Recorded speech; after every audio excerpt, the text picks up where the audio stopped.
અમારા મિત્ર પ્રકાશભાઈ અને દિનેશભાઈ, સમગ્ર ટીમ, આપ સૌ, મને ખરેખર ખૂબ આજ આ કાર્યક્રમમાં આવીને ખૂબ આનંદની લાગણી અનુભવું છું અને મને આમાં સહભાગી કરવા બદલ સૌ આયોજકોનો હૃદયપૂર્વક આભાર માનું છું.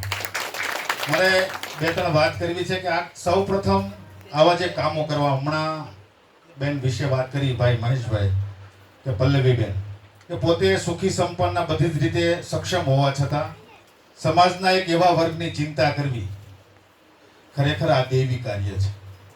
આવું કામ કરનાર જે કોઈ સંસ્થા હોય, જે કોઈ વડાઓ હોય, અમારા ભાઈ પ્રકાશભાઈની સતત આવા કામમાં લાગેલા હોય છે. હું વિનંતી કરું છું કે એકવાર આ સૌને તાળીઓના ગડગડાટથી વધાવી લઈએ.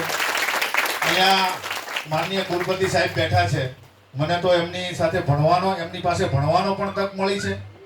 સેનેટ મેમ્બર પણ હું વચ્ચે રહ્યો છું અને સાહેબના હંમેશા આશીર્વાદ રહ્યા છે. પણ એટલા નિખાલસ અને હર હંમેશ બધા જ પ્રોગ્રામમાં બધા જ સાથે એક આત્મીયતાની જેમ, એક પરિવારની જેમ મળી જાય એવા કુલપતિ આપણને મળ્યા છે. આપણે એકવાર એમને પણ તાળીઓના ગડગડાટથી વધાવી લઈએ.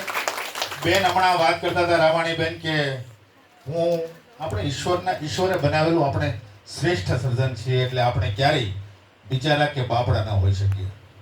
ઈશ્વરનું શ્રેષ્ઠ સર્જન એટલે માણસ.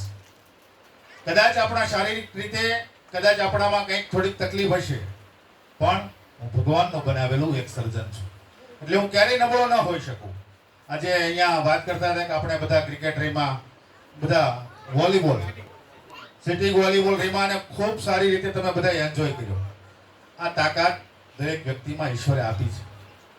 આજે મારે કહેવું છે કે સમાજમાં જે કોઈ લોકો શારીરિક રીતે કદાચ ગમે એવા હુષ્ટપુષ્ટ હોય, પણ સમાજના જો નબળા વર્ગને કે અથવા એન કેન રીતે બીજાને જો અડચણ પોગાડવાનું કામ કરતા હોય તો મારી દ્રષ્ટિએ એ પણ વિકલાંગ જ છે.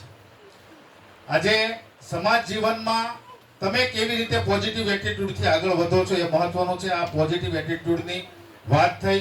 મારે એક સંસ્કૃતનો એક શ્લોક મને યાદ આવે છે કે અશ્વમ નેવમ ગજમ નેવમ વ્યાઘ્રમ નેવચ નેવચ અજાપુત્ર બલિદિત્યા દેવો દુર્બલ ખાતકા. આનો અર્થ એવો થાય છે કે બલિ ચડાવવામાં આવે ને, બલિ, તો અશ્વમ નેવમ ગજમ નેવમ એટલે હાથી કે ઘોડાની બલિ ચડાવવાતી નથી. બલિ કોની ચડાવાય છે? અજાપુત્ર બલિદિત્યા. બે કરતું બકરીનું બચ્ચું હોય ને, બે કરતું બકરીનું બચ્ચું હોય એની બલિ ચડાવવામાં આવે છે. શું કામ? એ બિચારું ને બાપડું છે, એટલે કીધું છે કે અશ્વમ નેવમ ગજમ નેવમ વ્યાઘ્રમ નેવચ નેવચ. વાઘની કે સિંહની તો કોઈ દિવસ બલિ ચડાવવાતી નથી. ઘોડાની, હાથીની કે વાઘ સિંહની બલિ કોઈ દિવસ દેવાતી નથી. બે કરતા બકરીના બચ્ચાની બલિ દેવાય છે. તો બેટર છે કે ભગવાન પણ આમાં શું કીધું છે? દેવો દુર્બલ ઘાતકા. ઈશ્વર પણ દુર્બળ વ્યક્તિ ઉપર પેલો ઘા કરે છે. તો બેટર છે કે બે કરતા બકરીના બચ્ચાની જેમ જીવન જીવવું, એની કરતા સિંહની જેમ ત્રાડ નાખી જીવન જીવીએ. આપણે ક્યાં કોઈનો લૂંટી લઈએ છીએ?